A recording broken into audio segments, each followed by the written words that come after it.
Hello everyone, and welcome to what is going to be a very special episode of the Instant Camera Guy, where we have a look at one of the rarer folding SLR Polaroids ever produced. What we have here is a gold SX-70 Sonar. Now these cameras have a bit of a shady history. It's very hard to find accurate data on them, especially since for the 50th anniversary of Polaroid, Retrospect produced their own gold-plated cameras, where they basically took a chrome body camera and plated them in gold. And that has made researching these particular cameras, the original ones, very hard to do. So it is hard to find information, but all that I could find is that these were, the Sonar cameras, were apparently given to Polaroid employees. And I don't think any real production numbers exist. Apparently it's less than 1,000, but it's very hard to verify. If anyone in the comments section does have concrete data on this, I would love to know.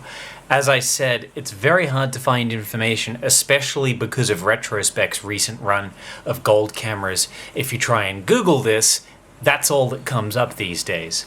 So you're probably going to need to do a lot of archival digging to get any concrete data. But not only do I have one of these to refurbish, I actually have two. And believe it or not, the guy that owns these, I think, has 5 of them in total. So this is 2 of his 5. These cameras are owned by the guy that owns Irohas cameras, which are, I hope I'm pronouncing that by the way. Irohas is a developing lab which I believe has started in Melbourne in Victoria, where I just moved from, and it's a word that I've only ever seen written down, so I'm not sure on the pronunciation. But he's collected cameras over many years and has ended up, apparently, with quite a few gold SX-70 Sonars. What's more, coming later this week, I'm expecting from a completely different client another SX-70 Sonar to show up, which I'll be turning into the world's first, possibly the world's first, gold Polaroid SLR 680. So I've gone from having seen what I think is maybe 1 or 2 gold-plated SX-70s in my entire life, to seeing what will become 3 in the space of a week. Now, I have started some work on these already. This particular camera, I've actually finished. I refurbished it as of this morning. The client, because these are pretty valuable cameras, wanted me to keep all of the leather panels original. So very painstakingly, very slowly, using a heat gun, I actually removed the original bottom leather panel without any damage, and once I'm satisfied that this camera is 100% working, I'll be re-gluing that panel down. This particular camera, the leather was already coming off, and interestingly enough, the leather completely separated from the foil panel, and so the foil panel I actually removed on its own, and so I'm basically going to be gluing this back together like a sandwich with contact adhesive, and I've got a glue that does a really, really good job. But that is why the cameras currently have no skin. Now, I did that using the same technique that I showed off in my very first SX-70 Refurb video. I just didn't do it on screen because I didn't want the added nerves.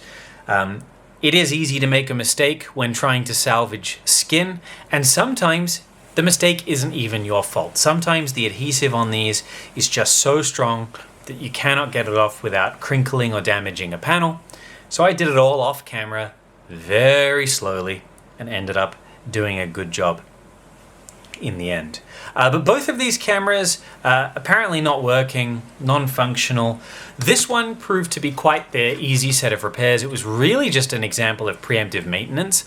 The motor in there sounded very, very sad. It was completely worn out. Didn't run at all. Refurbishing that and just doing the standard stuff that I would normally do when overhauling a camera brought this one back to life.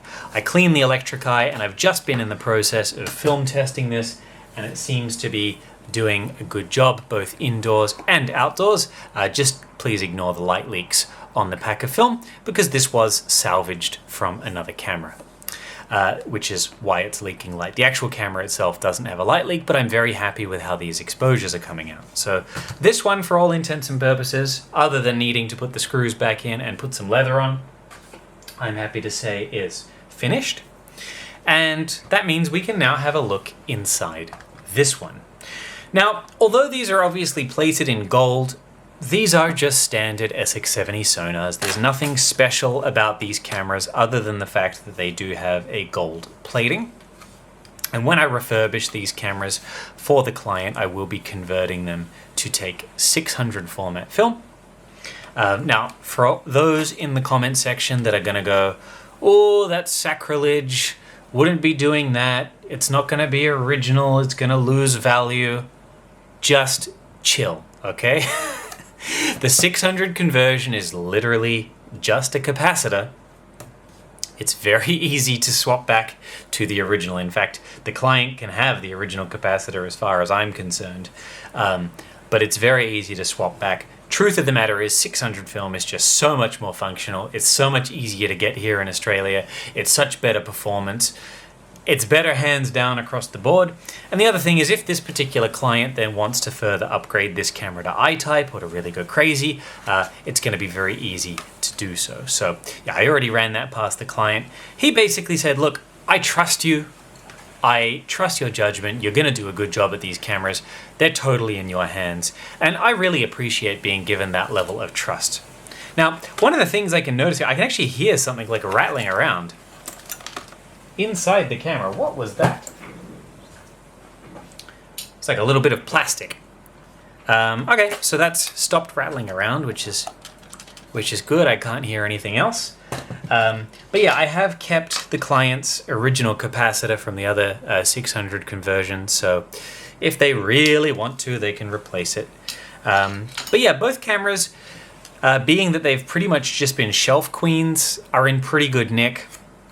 I have tested both of them, and I did confirm that they do pretty much appear to work. One of them had a bit of an issue with the autofocus, but after just a bit of exercise, it came back to life. And I imagine that what the problem was a bit of dust or oxidization that had gotten onto the park sensor, and literally just the more I focused it, it came back to life. So it wasn't really a problem, and I cleaned it up. This one works straight out of the box. I can hear that the pick arm isn't clicking though, so certainly I need to check everything. And of course we need to make sure that the mirror silicon is glued in, that there's no risk of this camera dropping the mirror. The other camera checked out just fine in terms of its mirror silicon, but I did find something really hilarious, and I wish I had got it on video, because unfortunately this happened when I wasn't recording. I figured, because I'm very busy at the moment and I've already got another video that I'm trying to edit as I do this, I figured I would just do one, because I mean, you guys don't need two of the same video, right? And I actually found inside this camera the rear hinge pin on the right hand side that holds this body panel right here was just straight up missing. Like, from factory, completely gone, never installed. One side was just flopping around. I almost fell on the floor. I couldn't believe it. I thought, this is one of Polaroid's most valuable cameras, limited edition, and they just straight up forgot a part in it. And it's not the first time I've seen that. It's alarmingly common that I find SX-70 cameras that have been installed like what must have been from the factory, unless a technician did an incredibly good repair, that just haven't reinstalled hinge pins. Now this one, they all seem to be accounted for, but you're gonna have to take my word for it. That one, the hinge pin was just straight up missing. Now fortunately I've got lots of spares, and even the hinge pins in these particular models are gold. And I happen to have a spare, so it's got the original colored hinge pin. You never see it anyway, but I did think that that was pretty darn funny. So basically what I want to do is just get inside this thing, give you guys a little example of what these look like inside. I mean, it is just an SX-70 Sonar after all, but how often do you come across someone refurbishing one on video, right? Not a lot. These really do not come up very often. And I can't believe I'm working on 3 this week. I've worked on gold cameras before, never a gold sonar. Like I said before, gold sonars are actually quite rare. There's no official figures that I could find, just that they were given to employees, I think for the 30th or the 40th anniversary of Polaroid. It must be the 30th anniversary. But yeah, that's really all that I could find. Now this screw is really hard pressed in here. My goodness. I'm just going to heat this up with a soldering iron until it's red hot. The other camera didn't actually give me any issues. What I like to do if I can't get them off the first time is I like to try and just burn away the glue, and we'll probably just use a little bit more penetrating oil on this screw down here. But the head of this screw is actually a little bit round to begin with. So I'm going to try very hard. There we go. There we go. I always try and salvage the original screws where I can. I don't like having to cut them off with a Dremel. That is definitely a valid technique. And you'll see factory repairs where they've actually Dremeled out the screws. But I find with the right technique, you really don't need to. Heat up the screw with a soldering iron. That's going to help, you know, if there's any kind of corrosion binding that screw in, it does help sort of the metal expand and contract, and it does release it. Heating it up the screw with a soldering iron also burns off some of the glue residue, and using penetrating oil to get down and under and lift the head of the screw away from the body works really well. The last tip that I have, long handle screwdriver, lots of torque, and what you want to do, apply quite a bit of downwards pressure, but then it's a very quick sharp turn. You don't want to be doing it slowly. There we go. And once you've broken the seal, so to speak, with that quick sharp turn, then you can slowly turn the screw. Really, it should be very rare to ever have to bring the Dremel out to a camera like this. So I don't like doing it. And oftentimes when I see people have done it, I can't stop but think that they probably didn't use the right tools to open one up. But yeah, everything so far looking pretty nice. There's a little bit of dust on this, obviously, because it's lived on display. It's going to be hard to see on the camera, but right at the top, it says in gold, limited edition, above the text on the rear sticker. So I'm doing my absolute best to really not scuff anything and not put any marks on these cameras. Although I must say, the original gold finish is quite a bit pitted in many areas. It's not something that I'll really polish because these matte gold finishes don't polish particularly well anyway. Sometimes you do get lucky. I had a client's camera from Singapore that sent me a gold alpha once, which had that same matte finish. And I got very lucky being able to polish theirs because there was a lot of what appeared to be like brown rust marks all over the camera. It was very strange. But I got rid of all that and their camera ended up quite shiny looking. But there's only so much you can polish a matte surface before you're fighting a losing battle. But look, these are in pretty good shape, but they're not 100% perfect. But they look great on display. When you look a little closer, you can see the finish is a bit pitted, but that's just what happens when electroplating is, 40, 50 years old. But yeah, I'm just going to take off the screws that hold the shutter on. And this is much the same thing. I'm just using that quick little twist. And yeah, we'll pretty much see what's inside this. But for all intents and purposes, cosmetically, I'm going to be keeping things absolutely stock as possible. I will be upgrading the capacitor on these. Like I said, if you're an SX-70 purist, feel free to leave a comment saying it's sacrilege or whatever, but whatever. I don't care. it's going to make the camera work better and perform better. So, suck it. That's all I have to say. I'm upgrading it. But like I said, it's literally just a capacitor mod. If someone wants to swap it in the future, it's very, very easy to do. But we have a shutter. Before I work on the shutter, I'll just put that over to the side. I'll just take a look at the body. Now, some sonar cameras that you'll find have original, like Model 1 style rubber bushings. Some had the later ones which dissolve into dust. This has the former. So these are the rubber bushings that don't crumble and corrode. You'll find this on like early Sonars and early Alphas every now and again. And you can tell the difference because it's like a matte rubber and it feels different. The later versions turn into like this oily residue and it gets greasy and crumbles into dust. This one is in good condition. It's actually not that common that you see the rubber bushings in that kind of condition, so we're very fortunate here. It doesn't happen all the time, but on a camera of this era, I find it's like 90% of the time. And I'll tell you why.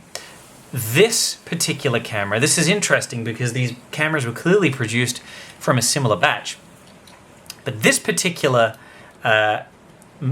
motor that's in this camera is actually an early Alpha spec, which is why those rubber bushings are in good shape. You can tell the difference between a Sonar spec motor and an early Alpha spec motor by the shape of the bell housing here. The bell housing on an Alpha spec or a Model 1 motor is completely symmetrical all the way around. And for a Alpha spec motor, like a late spec motor, like in the 680 and the SX-70 Sonar, usually it's got this little cutout at the bottom of the bell housing and a corresponding plastic piece on the brush assembly. This is certainly an earlier spec Alpha motor, so it's interesting that Polaroid used various different parts to make these Sonar cameras, because the other ones certainly needed the rubber bushings replaced. But I'm actually going to take that as good news, because it means I don't have to get the heat shrink out, and we will get this motor running again. These Model 1, well, I'll call them early Alpha motors. Early Alpha motors also only had a single plastic washer in them, as opposed to like 2 or 3, as the late Alpha motors do.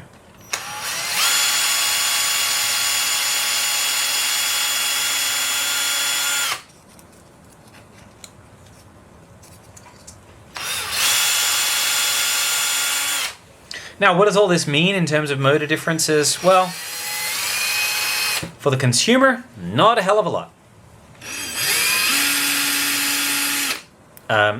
The average shooter will have no clue what motor is in their camera unless they are an incredibly experienced shooter and can hear the different subtle variances in sound. This is mainly just interesting information for technicians, because when you open enough of these up, you'll see all kinds of like wild variations and think to yourself, man, why did they make so many of the same thing ever so slightly differently? And well, it's just because these various revisions of the motor is just how Polaroid slowly upgraded things over time. So you can actually use the bell housing, the rotor from a Model 1 in one of these hybrid Alpha, early Alpha motor assemblies. All right, let's get the little syringe back. Put a bit of synthetic oil on the bearings. Just help it go spin, spin. Here's the bell housing. I was going to say, where did I just put it? One thing you do have to be aware of with Model 1 and these early Alpha bell housings, because they are symmetrical, you can mount them upside down. And if you mount them upside down, and you let that camera run, you've got about a 95% chance that you've just destroyed your camera. Because if you mount those bell housings upside down, the motor will run in reverse. And the cogs in the gear train are not designed to run in reverse. And they will generally snap a whole bunch of teeth in the gear train and destroy your day. And it is a very expensive thing to fix because you basically need an entire gear train assembly spare to get parts from. And that means a spare parts camera, so it's not cheap to fix. And it's very annoying to fix too for technicians. Now I always put a little mark when I'm finding one of these symmetrical housings. I always carve a little X into it. So you can kind of always tell a camera that I've worked on, because usually there'll be a mark on the motor, unless there's already some kind of very obvious mark. But I'm going to give you guys a little cheat and another way to tell. The serial number belongs on the bottom of the motor. If you've installed it correctly, you'll see the serial number and you aren't going to damage anything. So let that be. If you take one thing away from this video, it's that. But if you don't pay attention, I've warned you.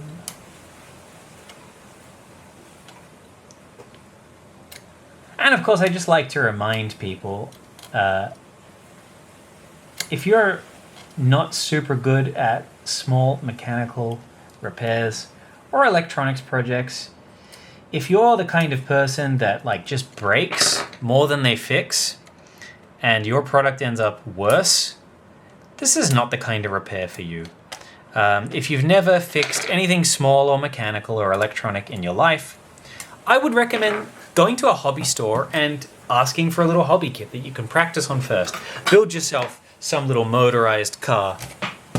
Get yourself a little cheap wiring diagram and solder up some switches and things like that. Get a lot of practice first before you dive into the deep end.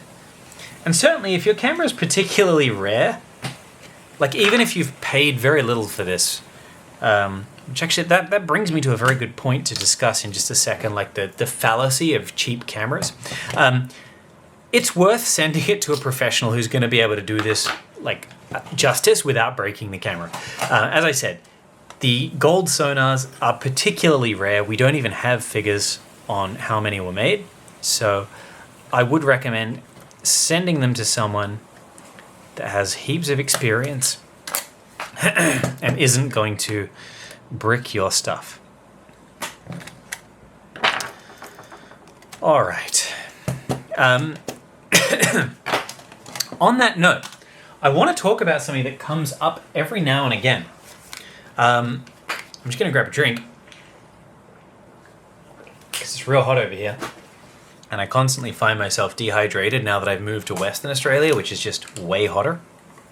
One of the things I want to talk about is the cost of getting things repaired and the fallacy of what can happen when clients pick up a camera very, very cheaply and then find out how much it is to get repaired. A little situation that I encounter quite frequently is someone who will get an absolute bargain on a camera. Like they'll pick up an SX-70 for $25. And the cost to refurbish it is obviously far greater than the $25 that they paid for the camera. And when these people find that out, there's often, well, there can be, it doesn't happen all the time, but there can be this hesitancy of like, oh, well, I didn't even pay that much for the camera. And it's like, well, yeah, that's not the point. Like, you got a bargain. That's good. Think of how ahead you are, right? Because I have people spend $500, $800 on a camera that's refurbished like absolute garbage and still needs a full overhaul. So it's funny that like the dollar value that people pay for something often can dictate the amount they're willing to have spent on repair.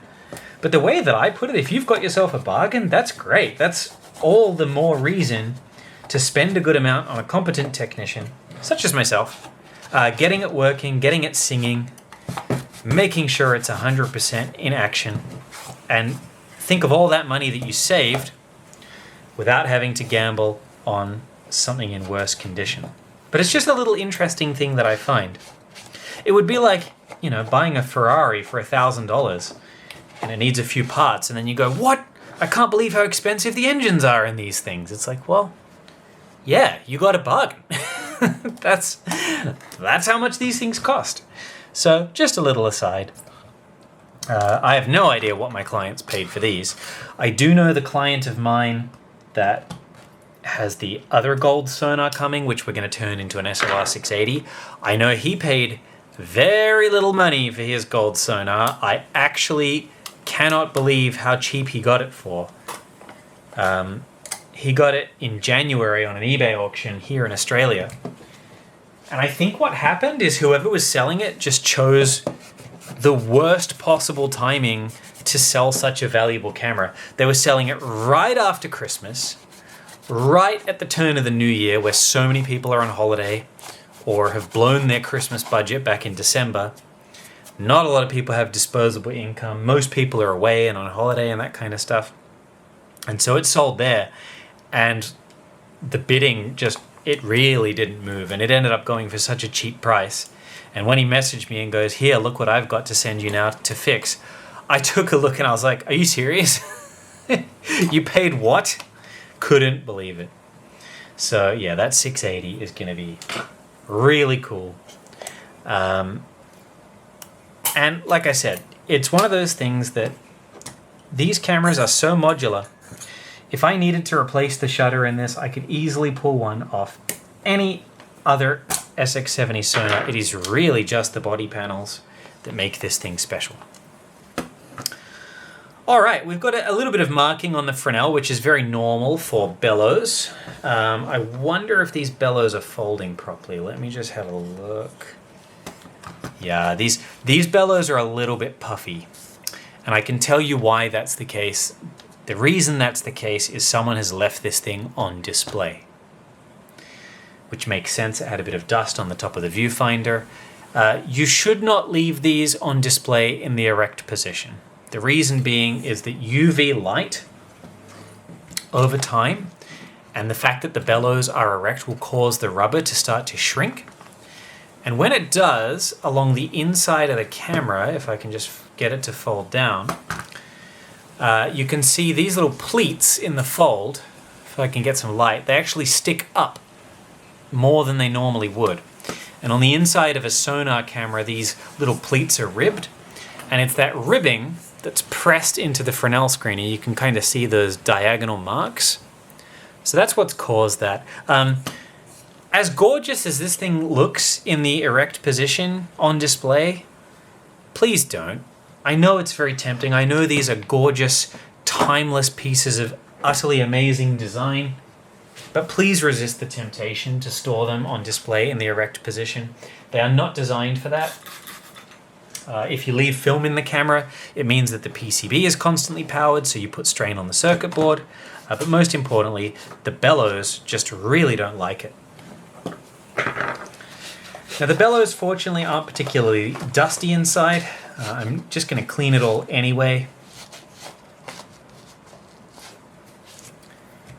And fortunately, the bellows on this are not too far gone. So the camera still folds up nicely and it'll still take a photo and it'll still work really, really well. It's just it's marked the Fresnel screen a little bit, that's all. But certainly I'll be telling the client, as tempting as it is, do not leave these on display. Put them in the collapsed position, or maybe, pick one of them out of the several he owns to be on display. But yeah, they're just going to get ruined if they stay open. You would really want to make sure they were protected from UV light. You'd want some kind of museum grade tinted window, really, to preserve it. All right, a little bit of sandpaper. We'll just polish the switch, and then I need to focus on getting that mirror nice and clean.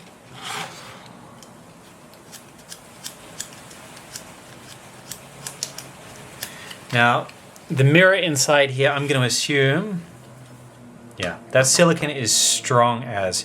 Both of these cameras had perfect mirrors. It would make sense if these were produced during the early stages of SX-70 Sonar production. There's sort of like this golden era of quality control. Although with that said, like I mentioned earlier, the other one just straight up had a missing pin, so quality control couldn't have been that good. But I do find at least there's a period of time where the mirror silicon from 1977 through to 1979 is generally pretty good, and then it's all downhill from there and often needs replacing. Anyway, hitting the glass cleaner on the mirror. I've got to get all the marks from the bellows assembly that have left that little ribbed textured pattern everywhere.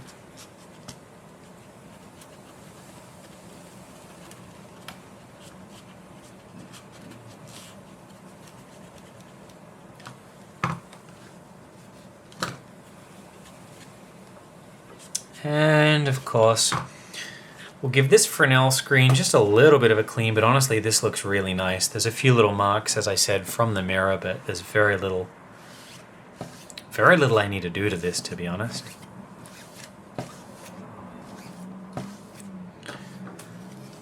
Let's pop the mirror.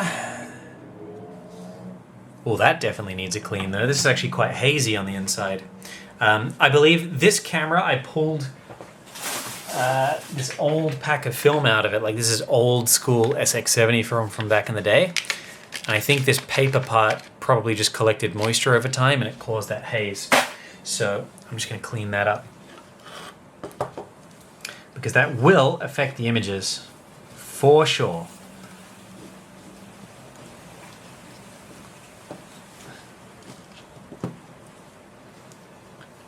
%100% will. So if I did one thing to help this camera's performance, that was it.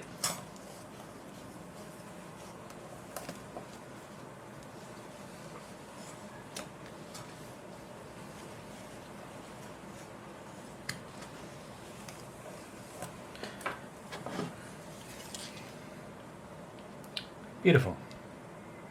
Yeah, the mirrors are in good condition. Yeah, both of these cameras cosmetically, really nice. They were clearly stored somewhere safe, probably little shelf queens. Just given their value, given their rarity, I would be very surprised if these cameras have really been used much over the years, which is a bit of a pity. Like, I'm sort of one of those people that thinks a product is designed to be used. You know, like I've got a bit of a record collection, and I've got a few quite valuable records that are in there, like original pressings worth, you know, several hundred Australian dollars. And I still play them, right? Because they're records, they're meant to be played. I mean, I'm playing them on a very nice turntable, not a toy, but things are meant to be used, man. So I hope these end up getting used at least a few times a year, instead of just rusting away on the shelf. But I already asked the client what he plans on doing with them. I said, look, am I refurbishing these because you're going to sell them? What's the deal here? And he basically just wants them to be working, so that they're like I guess a working museum specimen, which is pretty cool. So I'm going to assume he does have plans on using them, which would be nice to know. I do like seeing that my stuff gets used. And on that note, if I've actually refurbished one of your cameras in the past and you've taken photos with it, feel free to tag me on Instagram. I love it when I get tagged and I see the cameras that I've built doing awesome creative stuff with their new owners. Really makes me feel warm and fuzzy inside. And I love to see that kind of stuff. You know, it gives me that satisfaction knowing that I've made a difference to someone's life and got something working that's now producing art. Really cool stuff to see. All right, I'm going to close up the body of this camera, and then we can pay attention on the shutter, which I've just put over here to the side. On the subject of capacitors, both of these cameras had this. This is one of those Sonar PCBs that has like scrape marks on the capacitors, which I can never tell what that was for. I don't know whether Polaroid had issues where the solder was put on too thick, so they had to file off some of the extra thickness at the factory, or whether Polaroid were just swapping capacitors willy-nilly. I honestly couldn't really tell you. But I do see that sometimes.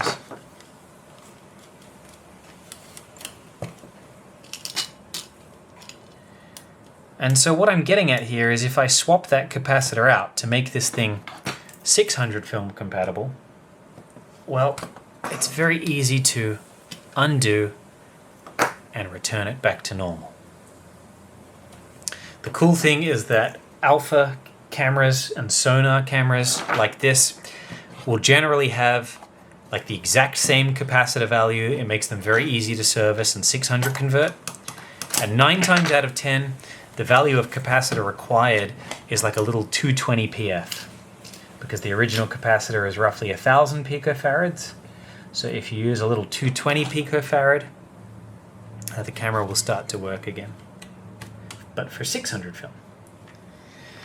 The other camera that I serviced had a really good electric eye. It did have a layer of oxidization on the front, because they pretty much all do by now. But it was in overall very good shape underneath, and I expect this camera to be much the same. I mean, you guys can see from my sample photos, like it basically nailed the exposure, which is really good to see. Where was my train of thought going? Right, body's done. Viewfinder I was cleaning before. I also I have to re-glue the leather panels. For some reason, like a lot of these leather panels on both of these cameras were just randomly lifting off, like the entire glue has separated. The other one had this on the viewfinder as well. It's really odd. Like, for that to happen once is fair enough, but for both cameras to have it happen in the exact same spots is very strange. So I'll do that in a minute. And what I will do is just work on the front shutter housing here. This one I've already had opened up because of that wonky autofocus issue that it had when I very first checked the camera. And I mean, the lens on this one is immaculate. The other one did have a few little marks to the coating, not caused by anything in particular. Almost looks like it could have been cleaning marks, but certainly they were there long before I ever got to the camera. But it's nothing that will affect image quality at all. Oh my goodness, get off there. Ugh, putting up quite the fight there. Okay. So we'll put that over to the side, get some of the dust off the inside there. And now we can have a look at the sonar housing. Yeah, the lens is really clean. There's no real need to go nuts to this. What I will be doing though is, once I can find a pencil, where did my pencil go?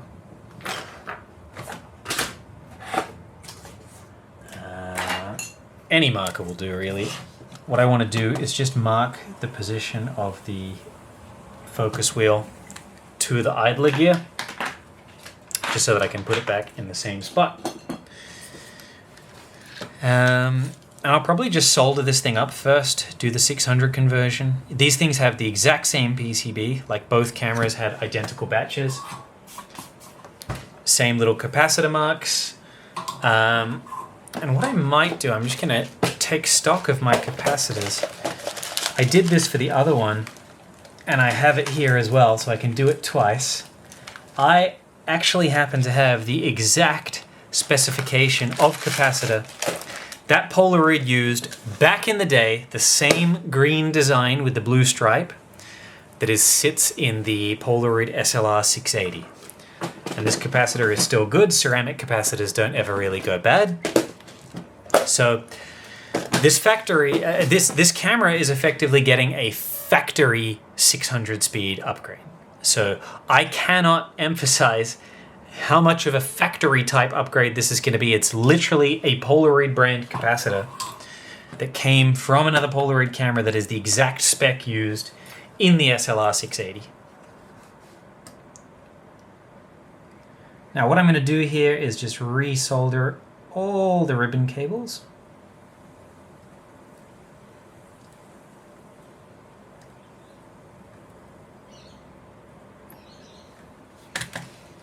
And all connections to the shutter, because some of the solder looks a little dry. It does work. I mean, I have tested this before I opened it up. But we're going to do it anyway. Because if it's worth doing, it's worth doing well. I had someone in my last video go, "My God, you're quick at soldering." And I said, "Oh, not really. Like, I just done this a million times." And the other thing is, I am cheating by using very, very, very good expensive solder. Very, very good shit. It's very good stuff. I've mentioned it before, but I use Cardus audiophile solder. Reason being is like I've explained in other videos, I often I often restore old turntables and audio gear. And if you can put in the ad listing that you've refurbished it using Cardus products, it gives you a big bump in terms of recognition that you know what you're talking about, because it's a very well-known brand in the audiophile community. Now, you know, how much of it is smoke and mirrors and how much of it is, you know, paying for name brand or whatever, I don't really care, because it's not that expensive. Like, it's not like $10,000 a roll. It's just more expensive than cheap crap from the hardware store. But it lasts a long time. Like, this roll will last me the entire year. It's a heck of a lot of solder. It's a quarter-pound roll. And so I don't mind spending the money and ensuring having my clients have the absolute best in terms of electrical work done. And it does make the job just so much easier. I've tried other solders, and honestly, in comparison, they suck. It's just no good. If you've ever wondered why some people are really good at soldering and others seem to really muff it up all the time, it's usually the quality of the tools, so the iron that they're using, and it's the quality of the solder, most importantly. And my iron isn't amazing. It's just a variable controlled unit. It's nothing super flash. I mean, if you're a technician, you can easily spend, you know, a good $1,000 to $2,000 or so on some Weller soldering station. You don't quite need to go that insane, but the better your gear, the more it does help. It's all a law of diminishing returns in the end, but what I can say, there's a huge difference between a $30 soldering iron and a $150 soldering iron. There's less of a difference between a $150 soldering iron and a $1,000 soldering iron. So you don't need to go completely crazy and spend an absolute fortune. But if you spend a bit extra than the absolute cheapest end of the market, you're probably going to do very well. That's my little 2 cents of opinion and tip right there. Now I'm just getting out the wick and just removing all the solder around the capacitor leg. I also desoldered the little red LED warning light so that I can lift up the PCB.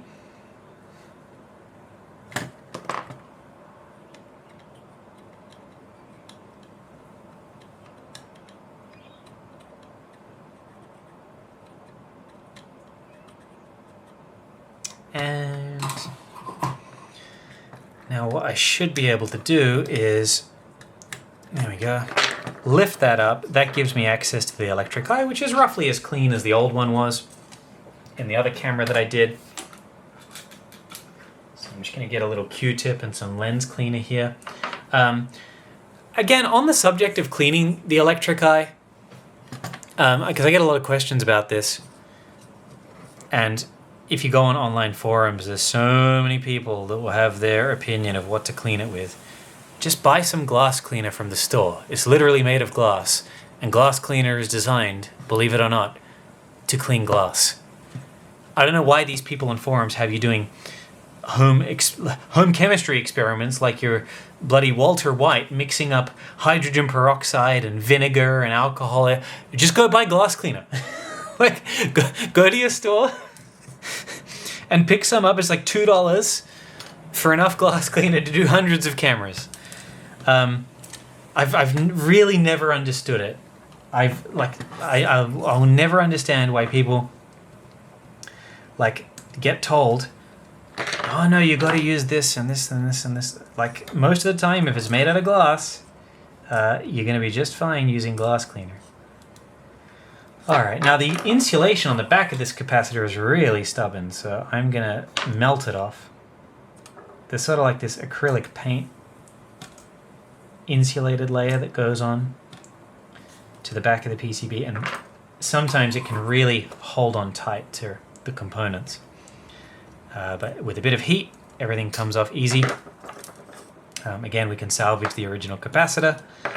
And I'm just going to come in here again and just, there really is a lot of that insulated layer here. So I just want to remove it, make it flat. That way the new capacitor that I put in is going to be much easier to do so. Alright, I'll just scrape away some of that excess. Get my little PCB drill bit, which is just in the little lid there. And we're just going to enlarge the little holes for the new capacitor to go into. And now I'm just going to clean the pads on this side with the soldering iron and some alcohol.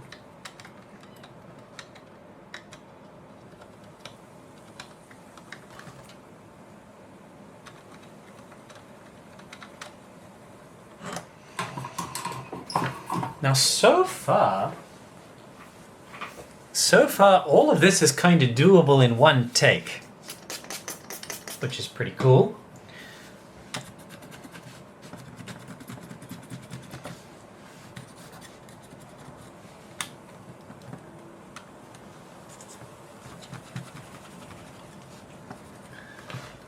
And I'm wondering, although I probably will have to hit pause because my camera does have a bit of an issue if I make the recording file size too long.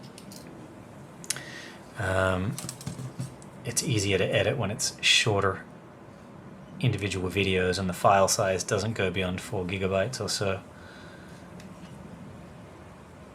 So I'll probably hit pause after I've got this capacitor soldered in. So it's nearly the right size. I just have to bend the legs a little bit.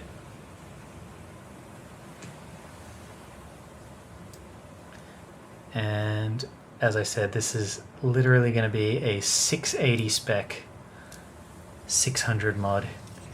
You cannot get any more authentic than this.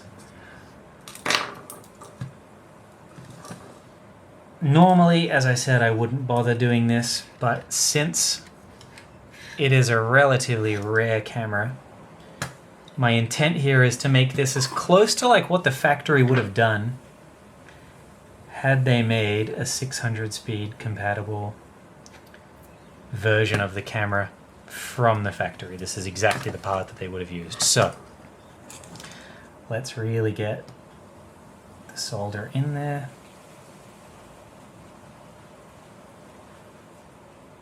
Really fill up that via.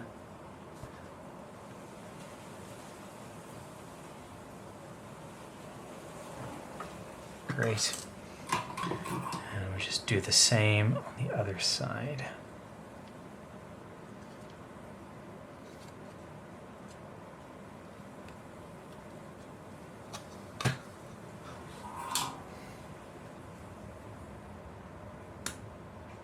There we go. All right, that's one. And no, it came out. I was wondering why it made that noise. Well, let's just try that again.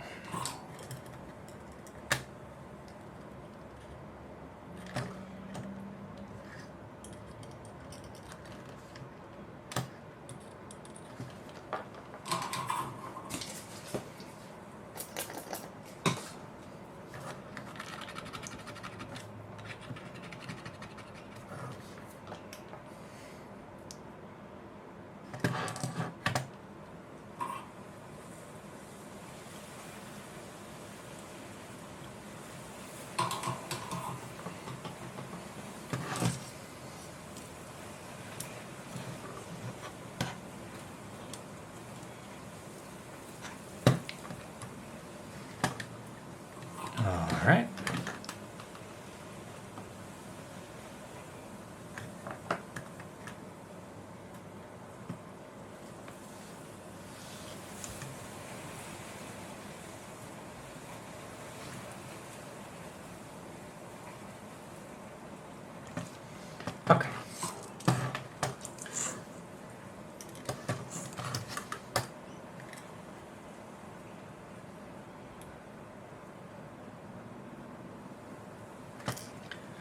Much better. All right, capacitor is soldered in. I ended up putting a little bit of flux just on the legs just to make sure that all the solder flowed through the vias onto the legs. That's why it wasn't sticking very well before, but it is now in place. I just have to secure the legs of the capacitors and the rest of the circuit that connects to the little warning light system. On an SX-70 Sonar, a lot of people don't notice it, but they've got a little built-in LED warning light system if you're in a scenario that is particularly dark. It warns you, and basically, if that red LED shines, what the camera is effectively saying to you is, hey, you might want to use a flash or hold very still, because you're likely going to get a blurry photo due to motion blur. That's what that little LED indicator is, and it has 3 leads that go to it that basically connect from the circuit board to the little LED indicator. You don't actually need it. If you want to, you can uninstall it. It's not necessary for the PCB's functioning. It's just a little bonus thing. And this camera had it, so I'm going to leave it intact. I do need to clean the front of the lens cell out. I did a lens cleaning on the last Sonar camera that I did. I believe one of the 680 videos. I'll just show it again. Everything on this particular PCB is super spotless. Sorry, not PCB, on this particular shutter is very, very spotless. What I will do is just take out this screw. And fortunately, there's no haze or anything like that on this set of lenses. So I don't need to access the rear cell. As I think I described on the 680 video, if I did, it is rather annoying to get to. The only thing that you can do, let's just open that up. The only thing that you can do, if that's the case, is actually cut the rear lens cell out, and that gives you access to the rest of the bits that you can access and clean. I don't really like doing that if I don't absolutely have to. Certainly for a few specks of dust, I would not bother unless the client specifically tells me that I have to. Certainly if it was fungus or haze, though, that's a different story. Absolutely, that lens cell must be opened up and cleaned. But a few specks of dust don't matter. Every lens on an SX-70 will get dust in it at some stage. It's just the byproduct of having an open design like that. It's something that if you have OCD about, you just have to learn to live with.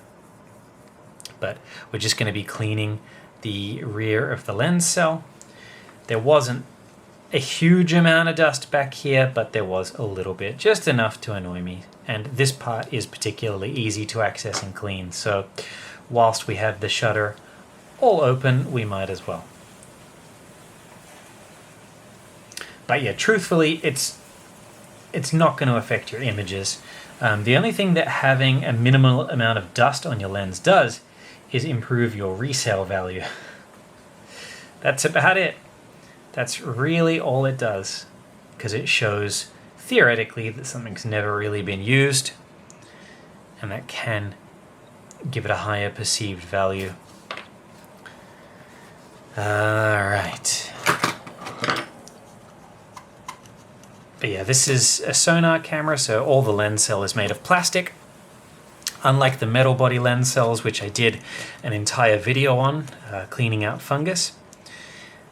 You can separate those with a screwdriver and then re-glue them back together, but these plastic ones you can't. It's all welded together basically. You have to cut it out and re-glue it. Not fun. When I get a camera that's hazy like that, I will do a video on that topic, but I will save that until I get the right kind of camera. Alright, let's put all of that back, and perfect. So the lens is in the park position, as it should.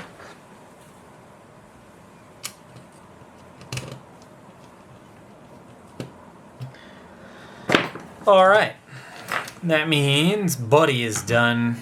Viewfinder we have to glue some leather back onto, and we also have to clean it. So I'm going to do that right now. Generally, Sonar viewfinders aren't too tricky to take apart and to clean. There are two hinges at the rear that must be taken out, two little pins. So we'll just do one and then the other. Let that fall, let that out, and then like so. We can take the blades out, and we can take the viewfinder piece out. It's honestly pretty damn clean in here, other than a very, very thin layer of dust. This mirror is only a little bit marked by the tiniest bit of haze, which I'll very gently just brush off. As I've mentioned, doing mirror cleaning videos, you don't really want to go nuts on this particular mirrored surface because it's only made of plastic and it is quite soft. So even the most gentle of cleaning will leave little microscopic cleaning marks, which you can never really remove. You basically just want this viewfinder mirror as clean as you can realistically get it without haze. You don't want to be scrubbing this thing too hard. You really just want to hold that cloth as if you were gently touching it, like the kind of pressure you'd use to touch your own eyeball. Like that's how soft you want to be on this thing. The viewfinder blinds are in great condition, so I'm just going to put them back in place like so. And the wafer lens we can clean once it's back together, I think. All right, the chrome and gold looks very interesting, don't you think? Like a euro coin, or a €2, or whatever the two-tone coin is. All right, so we'll put the little legs of the viewfinder assembly in place, and generally with the viewfinder where it's a single spring, you can sort of just hold it in place, let it fall in like so, and provided that you're quick with the hinge pins, kind of just have everything aligned up, and quickly just do the other side before it all falls apart. And then it should just be a matter of making sure the hinge pin goes in all the way, which it has on that side, and the other side too. And last thing I'll do is put the viewfinder blinds up, and really as easy as that. Sometimes these can be very tricky to put back together. It really depends on how the spirit of the camera is feeling. I did a white and ivory SX-70, and I swear I was wrestling that thing for like 10 minutes, trying to get it to do what I just did there in seconds. It just wanted to fight me. So sometimes you get that. I will just clean that little wafer lens, and then so I'm just going to grab a clean Q-tip. And then we can pretty much start just putting this thing back together, I think. And then it's time for film testing and calibration. So I'll do that and hopefully come back with a few little samples at the end of the video with the two finished cameras. That's one very clean wafer lens. All right.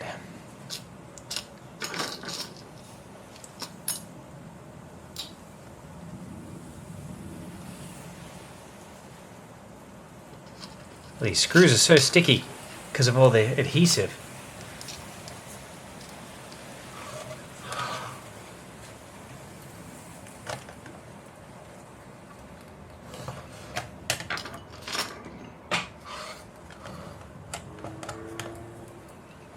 I keep trying to pick up a hinge pin and half the screws are coming with it because they still have glue residue on them.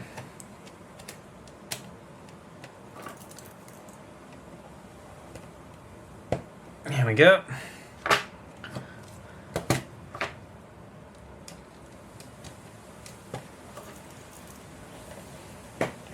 Great.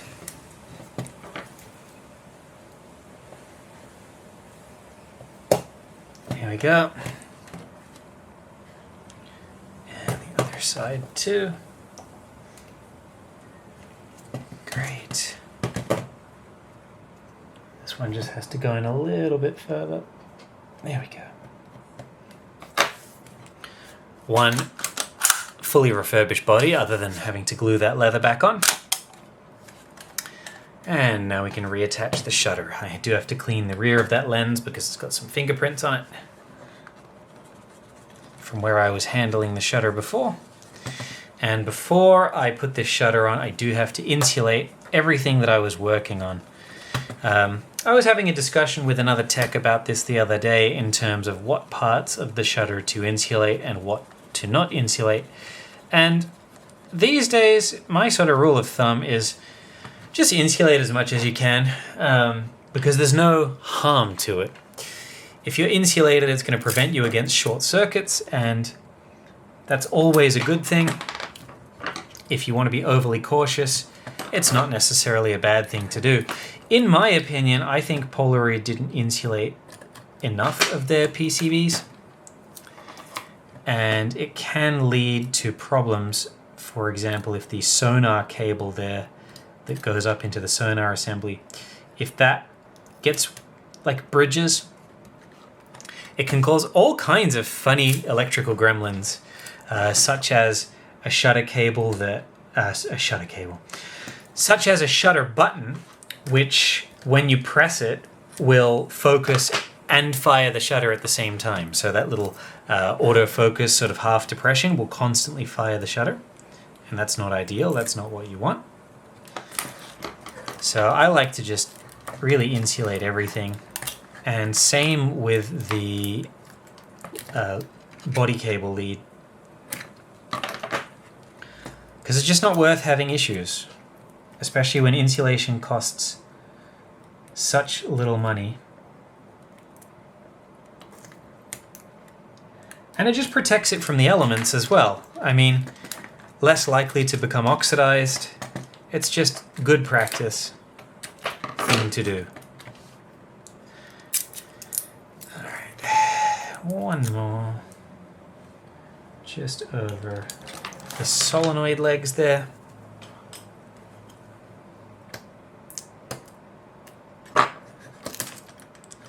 So yeah, I just do it out of habit these days. And I insulate pretty much to that degree, just to make sure that nothing can ever get in there and bridge that little sonar autofocus set of terminals. So rear of the lens looking really clean.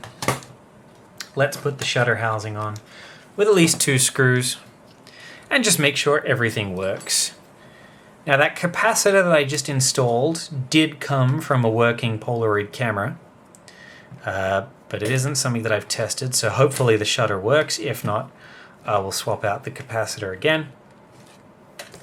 But I'm trying to use that original part just to keep it spiritually as stock as possible.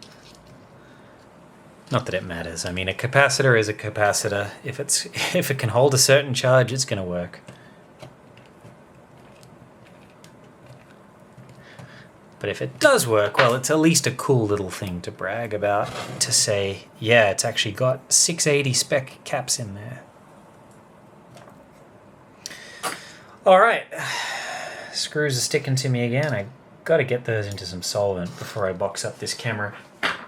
I'm going to use a little bit of flux on the ribbon cable just because it's a nice thing to do. Not strictly necessary, but it does help in terms of getting everything to flow nicely. All right.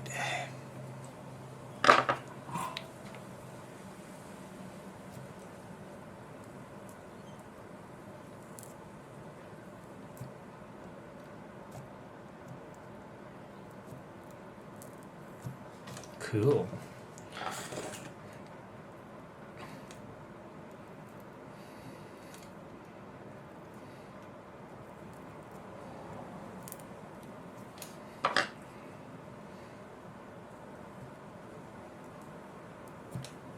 Great. Alright. Nice shiny chrome teeth. Now we'll just clean up that flux residue with some alcohol. And we're ready to test with an empty pack of film and then with the real deal.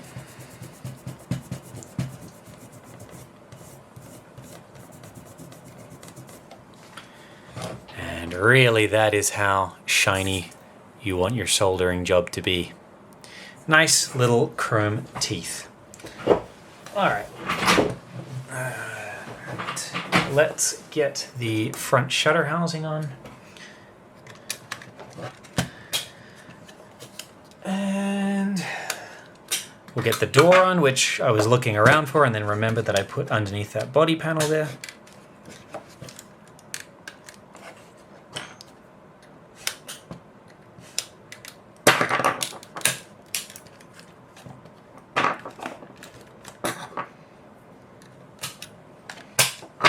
There we go. Now, because I've been playing around with the drive shaft, it may not fire up first time. It might take a few little insertions of a pack. Or it could just fire up first time. And wow, listen to how good that sounds. Absolutely amazing. Yeah, really all that I have to do now is film test this thing. So I'll put the little gear train cover on and just see if that shutter solenoid pneumatic needs any calibration. The other one needed just a tiny little bit of an inwards turn. I have no idea what the quality of this one is going to be like. But I reckon, just based on how that shutter's sounding, that it seems pretty accurate, but obviously we'll film test it now and let the client know that their camera is finished. We'll just insulate that little ribbon on the side, especially seeing as this is a gold camera and the metallic layer inside the body can conduct electricity. Again, I just don't want any shorts. And that is an area where shorts are very common. It also just helps the ribbon cable stay in place while I put the body panel on. Awesome. Time to film test. I'm going to glue that leather body panel back on and come back with some sample photos.